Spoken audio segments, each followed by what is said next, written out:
Hey everyone, this is Eric Seaman, General News Reporter with the Wabash Plain Dealer, bringing you tomorrow's headlines. What this is a little sneak peek in what you can be reading in Friday's Plain Dealer. Our lead story is written by our managing editor, Joseph Slation. It's a story addressing some concerns from some locals in their post office. A letter was sent from the Wabash post office recently to local customers, which left many confused. The letter suggested switching from a door-to-door delivery to curbside delivery. While it didn't say it was going to be required, and it didn't say that it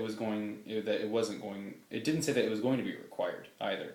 Postal officials in Indianapolis told local post office not to send out any more letters of this type. Our centerpiece story is written by my co-reporter Nick Van Heest. It's a story on the National Day of Prayer. About 50 people braved the cold temperatures at the Wabash County Courthouse at noon today for the National Day of Prayer. And then the next story is also written by Nick, and the story after that is written by myself. It's two stories on to finish off our Honeywell series this week. First of which, written by Nick, is a look at the how important the volunteers are for the Honeywell Center and their activities. And then the story that I wrote is a little story on what it takes exactly to put on a show, and on the day of the show, how busy that can be. And then rounding off that story on the March of Dimes annual March for Babies event, which will take place on Saturday morning at Paradise Spring Historical Park. Switching over to sports, our sports editor, Justin Shockey, did a recap of the Wabash baseball team's victory over Rochester.